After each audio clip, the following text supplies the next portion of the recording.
پاکستان میں تحریک انصاف نے حکومت کے خلاف احتجاجی تحریک شروع کرنے کا اعلان کر دیا ہے۔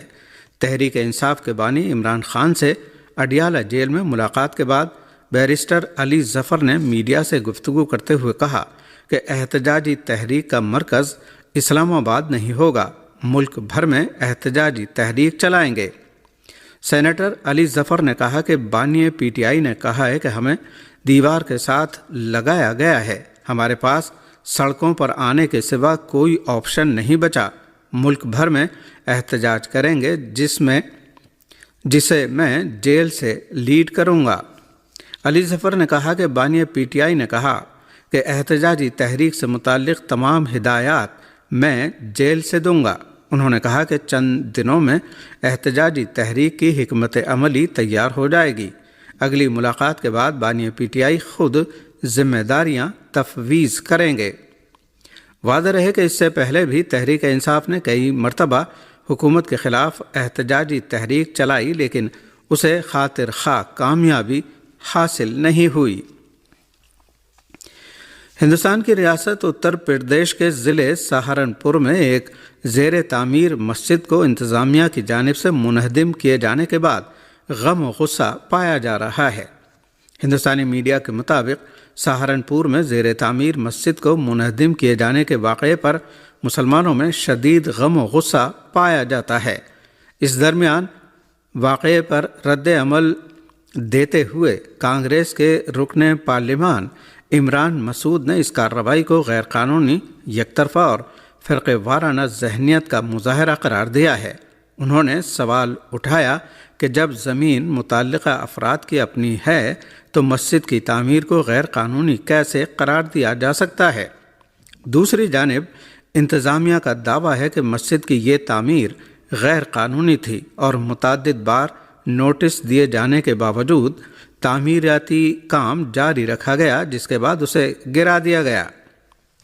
ہندوستانی میڈیا کا کہنا ہے کہ سہارنپور میں مسجد منہدم کرنے کا یہ واقعہ ایسے وقت میں پیش آیا ہے جب اتر پردیش میں اقلیتوں کے ساتھ انتظامی کارروائیوں پر پہلے ہی سوالات اٹھائے جا رہے ہیں۔ انسانی حقوق کی تنظیمیں اور سیاسی حلقے اس طرح کی کارروائیوں کو امتیازی قرار دیتے آئے ہیں۔ ہندوستانی فوج کے سی D S general Anil Chauhan نے کہا ہے کہ پاکستان کے ساتھ حالیہ تصادم میں فوج کا خاصا وقت جھوٹی خبروں سے لڑنے میں برباد ہوا ہے۔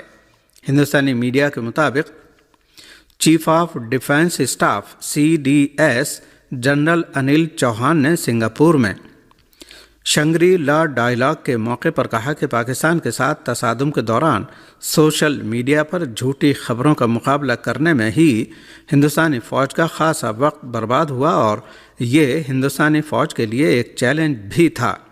ان کا کہنا تھا کہ فیک نیوز سے نمٹنا بھی ایک مسلسل کام تھا اور ہم نے کوشش کی کہ ہم خبروں کے تعلق سے متوازن رویہ اپنائیں۔ شنگری لا ڈائیلاگ فورم ایشیا کا اہم دفاعی فورم ہے جو اتوار تک جاری رہے گا۔ اس موقع پر ہندوستانی فوج کے سی ڈی ایس نے مستقبل کی جنگیں اور جنگی طریقے کے موضوع پر تقریر کی۔ پاکستان نے 3 T20 میچوں کی سیریز کے دوسرے میچ میں بنگلہ دیش کو 57 رن سے شکست دے دی ہے۔ قذافی اسٹیڈیم لاہور میں کھیلے گئے میچ میں پاکستان نے میچ کے ساتھ سیریز بھی جیت لی، جس کا آخری میچ 1 جون کو کھیلا جائے گا۔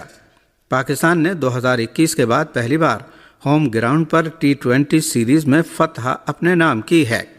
پاکستان نے بنگلہ دیش کو جیت کے لیے 202 رن کا ہدف دیا تھا۔ جواب میں حریف ٹیم 19 اووروں میں 144 رن تک محدود رہی۔ صہیونی حکومت نے سعودی عرب کی سربراہی میں عرب ممالک کے وزرائے خارجہ کو غرب اردن کے دورے سے روک دیا ہے۔ مہر خبر رساں ایجنسی کی رپورٹ کے مطابق صہیونی حکومت نے عرب وزرائے خارجہ کو غرب اردن کے دورے کی اجازت دینے سے انکار کر دیا ہے۔ مغربی ذرائع ابلاغ نے کہا ہے کہ اسرائیل نے سعودی وزیر خارجہ فیصل بن فرحان کی قیادت میں عرب اور ترک وزرائے خارجہ کے مغربی کنارے کے شہر رام اللہ کے مجوزہ دورے کو روک دیا ہے۔ ذرائع کے مطابق صہیونی حکومت نے فیصلہ کیا ہے کہ وہ سعودی عرب، متحدہ عرب امارات، مصر، اردن، قطر اور ترکیہ کے وزرائے خارجہ کو فلسطینی اتھارٹی کے ساتھ ملاقات کے لیے رام اللہ جانے کی اجازت نہیں دے گی۔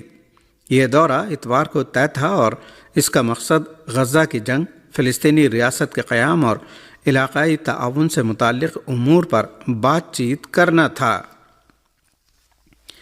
اقوام متحدہ کے ادارے یونیسیف نے آگاہ کیا ہے کہ 7 اکتوبر سن 2023 سے اب تک 50,000 سے زیادہ فلسطینی بچے شہید اور زخمی ہو چکے ہیں۔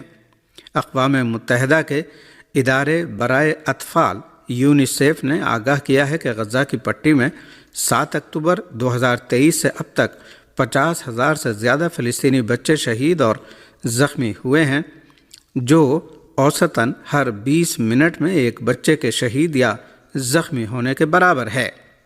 یونیسیف کے اعلان کردہ اعداد و شمار کے مطابق 7 اکتوبر 2023 سے غزہ کی پٹی میں اوسطاً ہر 20 منٹ میں ایک فلسطینی بچہ شہید یا زخمی ہوا ہے۔